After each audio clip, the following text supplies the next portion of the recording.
Are you proud of how much you sacrifice for other people? Here's the sick truth.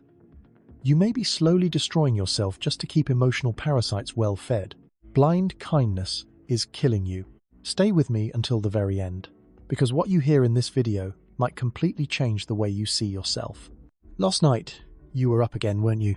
Lying there in the dark, staring at the ceiling. Feeling that invisible weight pressing down on your chest, like something heavy is sitting on your soul. Put your hand on your chest for a second. Do you feel the wounds there? Not the kind that bleed on the outside.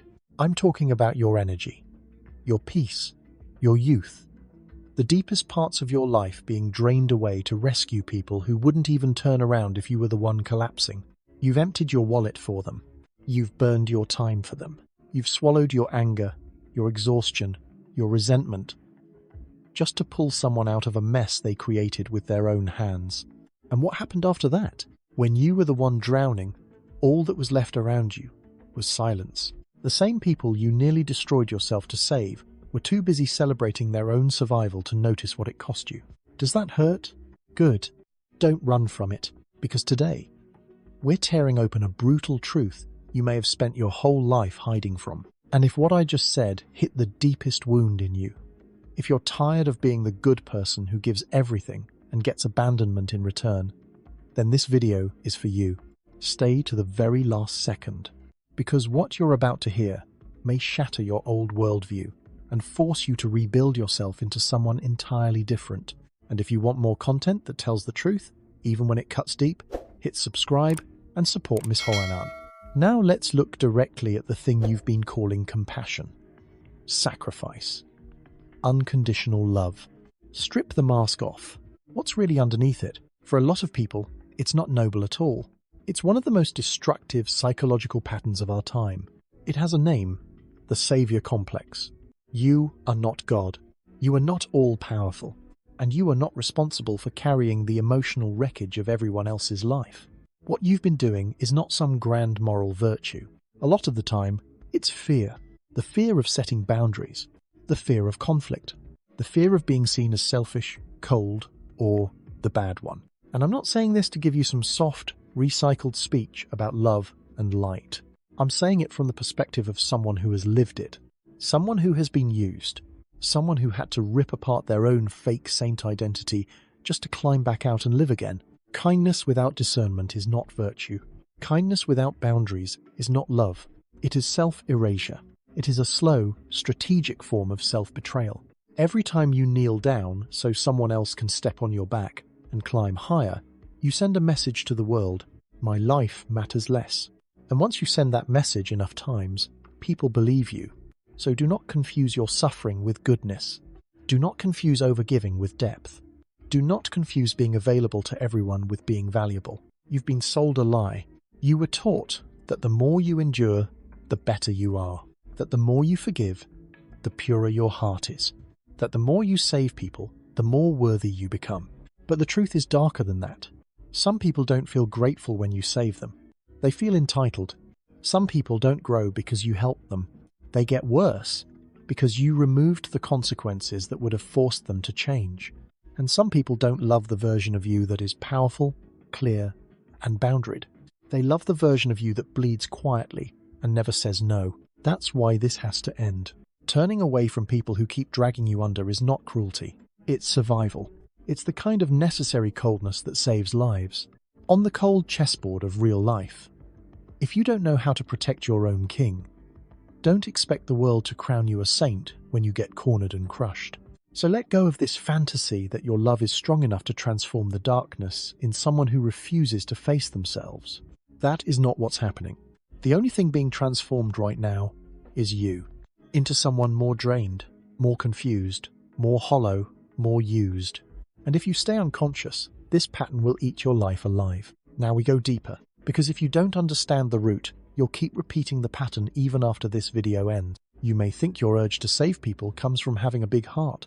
You may believe it's proof that you're compassionate, selfless, maybe even rare.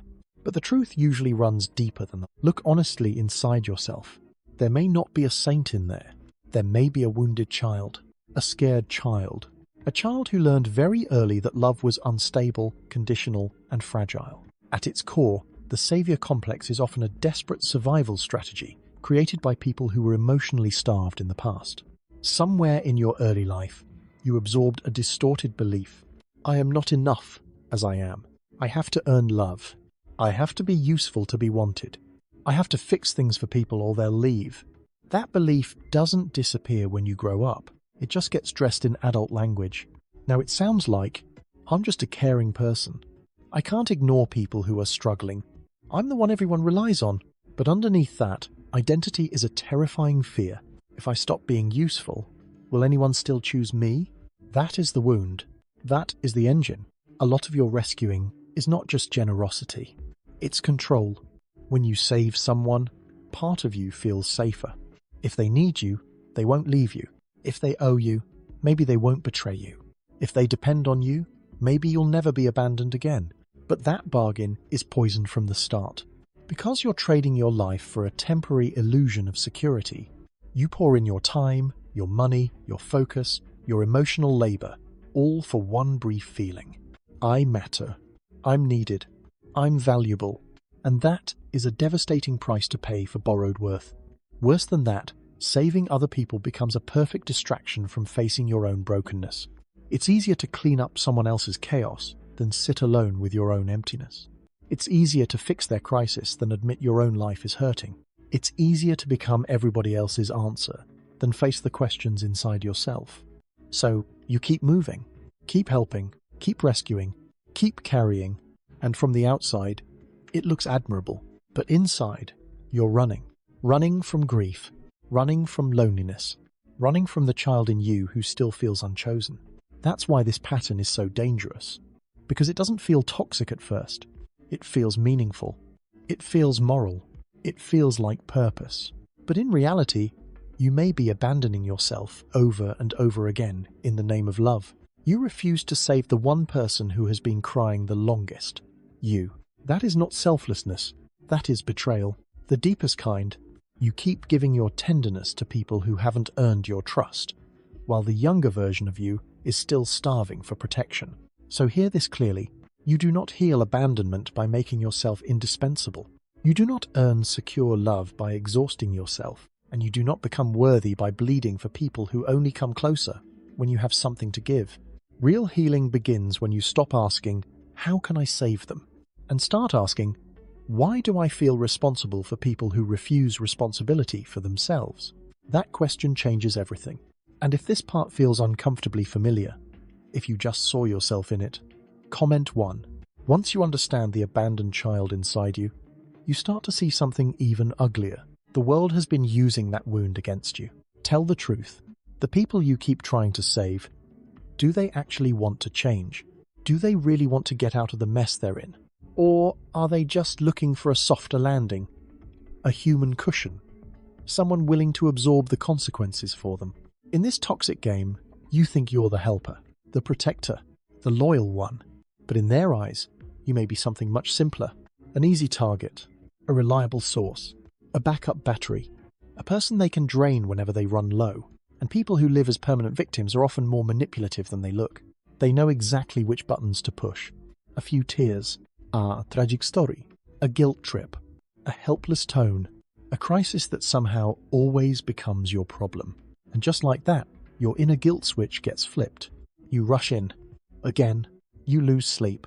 You rearrange your life. You spend your money. You carry their emotional weight. And you call it love. But the most disturbing part is not their manipulation. It's your participation. Because blind help does not make broken people stronger. A lot of the time, it makes them weaker. When you constantly rescue someone from consequences, you steal the very lessons that might have forced them to grow. You remove pressure. You remove accountability. You remove reality. And in doing that, you help create a person who becomes more entitled, more dependent, more reckless, and less capable of standing on their own. That isn't compassion. That is enabling. You become an emotional drug dealer. You feed the addiction. You make irresponsibility easier. You keep dysfunction alive. And the more you do it, the more normal it becomes for them to lean on you without shame. That is why some people never change around you. Because your presence protects them from the pain that would have changed them. A relationship where one person keeps giving until they collapse while the other keeps taking without remorse is not love. It is not friendship. It is not loyalty. It is a parasitic system. And parasites do not stop because you're kind. They stop when access is cut off. That's the part most people don't want to hear. You think if you love harder, explain better, stay longer, sacrifice more, something will finally click.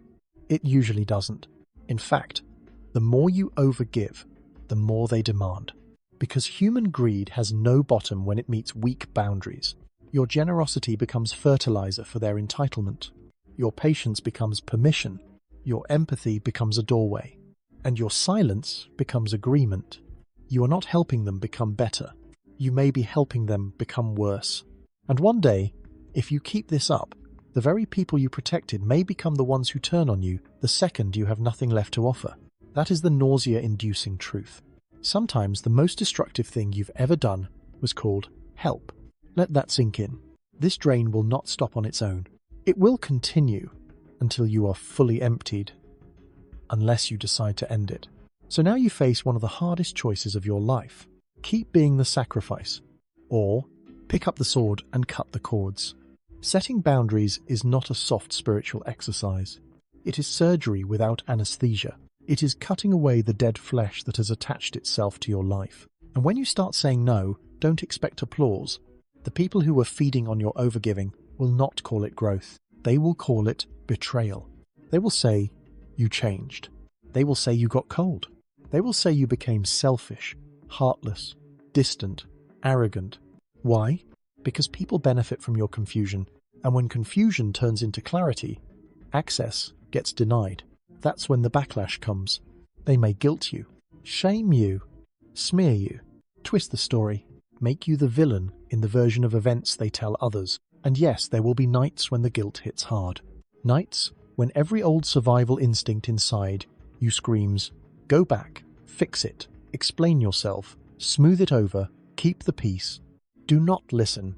That voice is not wisdom. That is conditioning. That is the old wound begging you to return to your cage because at least the cage feels familiar. Stay still. Hold your ground. Let people misunderstand you. Let them be upset. Let them lose access. Let the toxic relationships collapse. That collapse is not failure. It is cleansing. You have to accept becoming the bad guy in someone else's story if you want to become the protector in your own. Because boundaries are not walls built out of hate. They are self-respect in visible form. They are the message you send to the world about what will and will not happen around you. And sometimes, the most humane thing you can do for a person who keeps using others is to stop rescuing them, to let them fall, to let them struggle, to let them meet the consequences they've been dodging. That is not cruelty. That is reality being restored. You were never put on this earth to be a free emotional power station. You are not here to finance people's dysfunction with your life. So take it back. Take back your energy. Take back your time. Take back your money. Take back your mental space. Take back your peace. You need to become harder where softness has been exploited. Not bitter. Not hateful. Just clear. Just unmovable. Just no longer available for one-sided relationships disguised as compassion. Because naive softness does not make you pure. It makes you easier to use. And if today is the day you decide to stop the cycle, comment 1. Once you survive the ripping pain of cutting off toxic ties, something unexpected happens. You begin to come back to life, standing in the ruins of the savior identity you used to worship. Maybe for the first time in your life, you feel what real freedom tastes like. No more anxious scanning. No more late-night rescue calls. No more carrying burdens that were never yours. No more performing goodness while quietly dying inside. When you lay down the slavery of meaningless sacrifice, your life force starts returning. Slowly. Then all at once, you look in the mirror and finally see yourself. Not as someone's tool, not as someone's emotional support machine, not as a backup plan, a fixer, a sponge, a safe place for irresponsible people to dump their chaos, but as a whole human being, independent, radiant, powerful. And healing does not mean forcing a smile and pretending everything is fine. That's fake healing. Real healing is quieter than that. It is sitting down with your wounds. It is turning toward the part of you that used to panic at the thought of being abandoned. It is holding that frightened inner child with honesty instead of shame. and saying, "I've got you now." You do not have to earn your right to exist. You do not have to overgive to deserve love. You do not have to bleed to belong. That is where your life begins to change. Because now, instead of pouring that endless love into people who misuse it, you begin investing it where it should have gone all along, into yourself, into your health, into your mind, into your work, into your future, into building a life that actually reflects your worth. Build a stable career, strengthen your body, sharpen your mind, protect your peace. Learn to enjoy relationships where love is mutual, not extracted. The more solid you become inside, the less tempted you'll be to buy connection through self-sacrifice. And eventually, your value will stop being measured by how many people you can save. It will be measured by the quality of your presence, by your clarity, by your standards, by the life you built after you stopped abandoning yourself. Life is short, brutally short, and the real tragedy is not death. It's reaching the end and realizing you never really lived for yourself even once. Miss Hong-an hopes these words did more than comfort you. I hope they woke you up. You do not need to be a suffering saint. You do not need to be everybody's savior. You only need to become a person who honors their own life. So stop letting people feed on your existence. Stand up. Shake off the mud. Be proud. Be clear. And yes, be ruthless when necessary. Because that is how you take your crown back. Thank you for staying all the way through this hard truth with me. If this video woke something up inside you, leave a comment, hit like, and share it with someone who needs to hear it. I'll see you in the next deep psychological breakdown. And before we close, step back and look at this whole journey for what it really is. Breaking free from the savior complex is not some soft transformation. It is an internal operation, a violent awakening, a tearing down of everything false so something real can finally stand up. We started by exposing the wounded child inside you, the part still starving for love, still terrified of being left, still trying to earn safety by becoming useful. Then, we exposed the emotional parasites who sensed that wound and fed on it. And maybe the hardest truth of all was this: your blind sacrifice was never proof of greatness. It was often a desperate shield, hiding your fear of being alone. That is why saying no feels so brutal at first. Because it doesn't just threaten the relationship, it threatens the old identity you built your survival around. But the moment you raise the sword of refusal, the moment you stop confusing love with enabling, the moment you accept being disliked in order to become free, that is the moment you truly begin to live. Never confuse kindness with tolerance for disrespect. Never confuse empathy with self-abandonment. Never confuse loyalty with letting people walk all over you. A kindness without wisdom becomes poison. It destroys the giver and weakens the receiver. Walking away from the need to be the savior is not selfish. It is one of the highest forms of self-respect. And strangely enough, it is also one of the most honest forms of respect you can give other people, because you stop treating them like helpless children and start letting them face their own life. You cannot pour into others from a cup that is cracked, empty, and bleeding out. So what does this look like in real life? It starts with something simple. Practice saying no like it is a complete sentence. No long explanations. No dramatic justifications. No apology for protecting your own energy. When someone tries to hand you the consequences of their choices, hand them back. You can listen. You can offer perspective. You can care. But you do not need to spend your money, your time, your sleep, or your sanity to save someone from a fire they keep relighting. Let them struggle. Let them learn. Let them feel what reality feels like. That may be the only teacher they ever actually listen to. And every time you feel that old urge to destroy yourself, to rescue someone else, reverse the flow. Put that time back into your own recovery. Put that money back into your own future. Put that energy back into your own healing. Go to the doctor. Take the class. Build the skill. Rest deeply. Repair your body. Protect your mind. Rebuild your life. That is not selfish. That is intelligent love, directed in the right direction for once. So if you are ready to become a different person starting today, leave a 1-inch the comments. And let me leave you with the question that matters most. Have you ever burned yourself out trying to save someone, only to be met with indifference or ingratitude in the end? And how did you finally find the strength to break that cycle? Drop your answer and your perspective in the comments so other people reading this know they're not alone. And if this video helped you wake up to your real value, hit subscribe. Your support helps this channel keep creating more deep, uncomfortable, truth-driven content like this. Because sometimes the truth hurts, but sometimes it also saves you.